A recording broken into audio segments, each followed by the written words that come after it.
tentang Pilpres di tahun 2024. Menurut prediksi saya, Pilpres ini nanti akan terjadi 2 putaran. Nah, ketika 2 putaran ini bagaimanakah kondisinya, siapa pemenangnya dan lain sebagainya. Di sini saya tidak memberikan peringkat, biar kalian saja yang menilai dari hasil-hasil prediksi ini ya. Karena dari kelompok 1 pastinya memiliki pendukung ini, kelompok 2 pastinya memiliki pendukung ini. Nah, tentunya ketika saya memberikan peringkat pastinya ada yang pro dan kontra.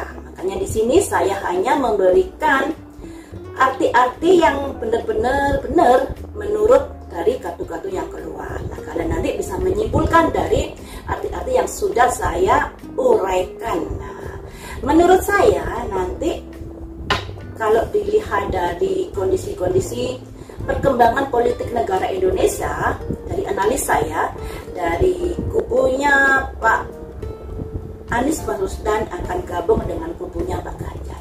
Dari sinyal-sinyal ada keharmonisan mereka berdua saat ini. Nah, Pak Prabowo vs Pak Ganjar dengan Pak Anies. Mungkinkah seperti itu? Nah, andai kata hal itu terjadi, mari kita lihat prediksinya ya.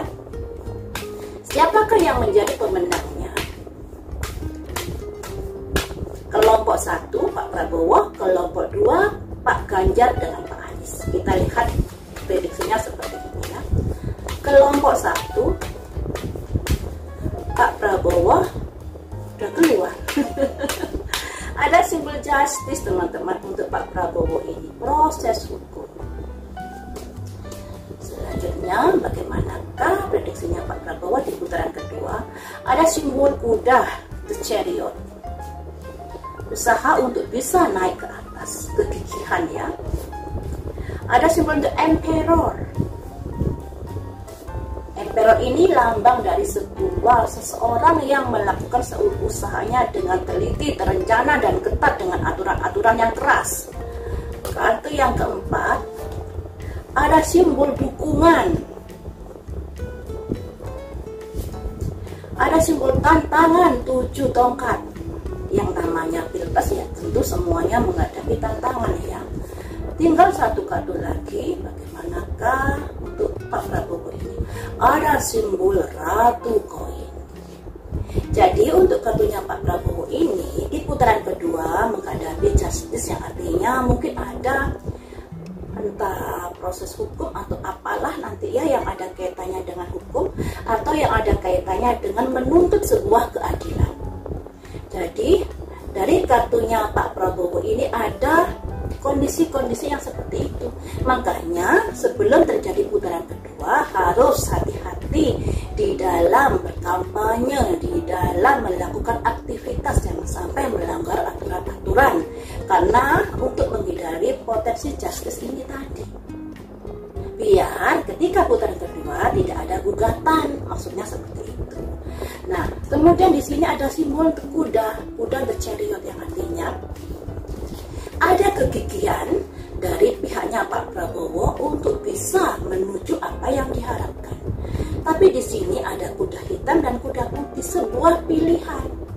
Bagaimanakah kamu mengambil sebuah kebijaksanaan agar bisa memenangkan di putaran kedua?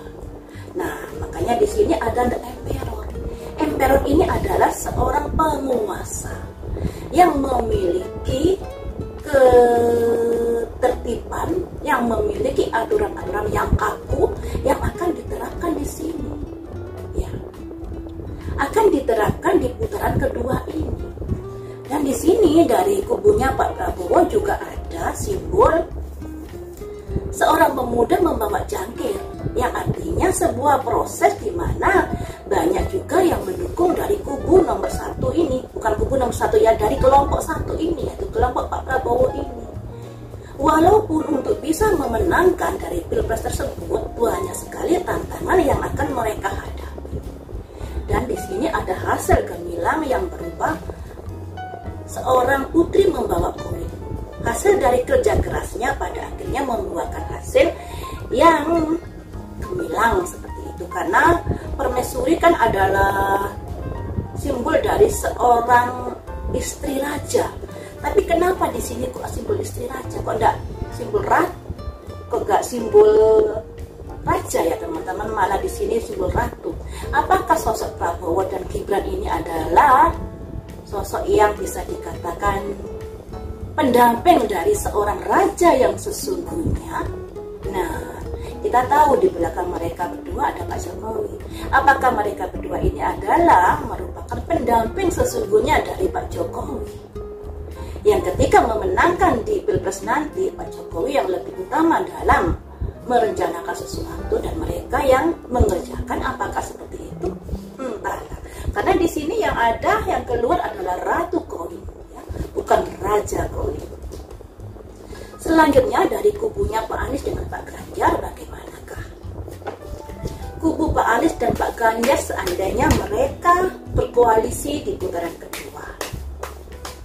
Entah berkoalisi entah tidak ya, tapi di sini kalau saya lihat dari analisa-analisa dari berita-berita yang sudah tersebar, sepertinya Pak Anies dengan Pak Ganjar ini menjadi sebuah hubungan yang lebih intens lagi, lebih manis lagi. Nah, seandainya mereka menjadi sebuah koalisi, bagaimanakah prospeknya ketika pilpres di putaran kedua? Koalisi Pak Anies dengan Pak Ganjar. Ada simbol 10 jangkir akan mendapatkan pendukung yang luar biasa. Tapi di sini juga ada masalah-masalah yang dipendam. Apa ada ini? Ataukah ada sesuatu yang dipendam? Ataukah ada ketidakcocokan sebenarnya antara kelompok dari Pak Anies juga kelompok dari PDIP, tapi mereka memaksakan diri untuk berkoalisi? Kita lihat saja ke depannya ya. Kemudian ada perputaran nasib teman-teman. Ada kekhawatiran yang ada di dalam pikiran mereka. Tentunya semuanya dari kelompok-kelompok ini pasti khawatir kalah. Dari kubunya Pak Prabowo juga pasti khawatir kalah. Dari kubunya Pak Anies dengan Pak Ganjar ini juga ada kekhawatiran, takutnya kalah, takutnya dikurangi, takutnya begini, jangan begitu, seperti itu.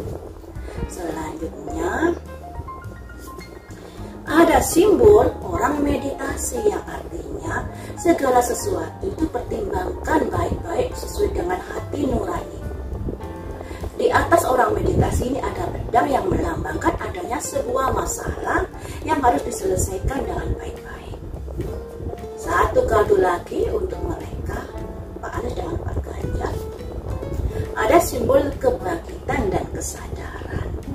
Kalau dilihat dari kartunya Pak Anies dan Pak Ganjar artinya seperti ini. Pada awalnya ketika mereka berkoalisi, mereka mendapatkan dukungan atau banyak sekali yang mensupport mereka berkoalisi. Tapi mungkin karena adanya misi dan visi yang mungkin berbeda ya, karena dari PDIP, partai yang nasionalis, dari Pak Anies ada partai-partai yang lebih cenderung ke keagamaan. Mungkinkah seperti itu yang membuat ada perputaran nasib di sini? Yang tadinya banyak mendapatkan simpati, banyak mendapatkan dukungan, pada akhirnya ada perubahan pola pikir dari pendukungnya. Ada kekhawatiran, ada keraguan. Nah, disinilah mendengarkan suara hati mereka untuk melakukan sesuatu, kebangkitan dan kesadaran. Seperti itu ya teman-teman. Jadi dari kelompok Pak Prabowo juga memiliki tantangan yang luar biasa. Dari kelompok Pak Anies dan Pak Ganjar seandainya berkoalisi juga memiliki tantangan yang luar biasa juga. Masing-masing ada permasalahan sendiri di dalam kelompoknya. Dan kalian bisa menilai sendiri siapakah yang menjadi pemenang di putaran kedua nanti. Saya Saya tidak mau mengucapkan, kalian bisa membaca sendiri dari arti prediksi-prediksi yang sudah saya bacakan tadi dari masing-masing kartunya ya teman-teman. Semoga di putaran kedua ini tidak terjadi masalah-masalah yang membuat genting, dikarenakan udah ada justice teman-teman. Justice ini simbol dari sebuah tuntutan adanya keadilan di dalam proses dari pilpres tersebut. Ditambah lagi juga ada unek-unek yang terpendam lama dari kubu Pak Ganjar dengan Pak Anies. Ada unek-unek yang dipendam lama yang mungkin unek-unek nanti bisa meletus ketika ada sesuatu pemicunya. Nah, pemicu apakah itu? Tentunya pemicu yang merasa tidak diperlakukan dengan adil, yang merasa kayak apa ya, kayak tidak diperlakukan semestinya, tidak sama dengan kubu yang ini perlakuannya, bisa jadi seperti itu. Makanya di sini ada simbol kekhawatiran yang dirasakan dari pihak Pak Anies dengan Pak Ganjar ketika mereka bergabung menjadi satu. Semoga di putaran kedua nanti tidak terjadi hal-hal yang membuat genting dari situasi politik di negara Indonesia. Walaupun kita juga tahu untuk saat ini sudah gonjang-ganjing di pemerintahan yang begini yang begitu, tapi saya harap di putaran kedua nanti bisa meredam emosi dari dukungan masing-masing kelompok. Jangan sampai terjadi adu kekuatan yang bisa membuat chaos di negeri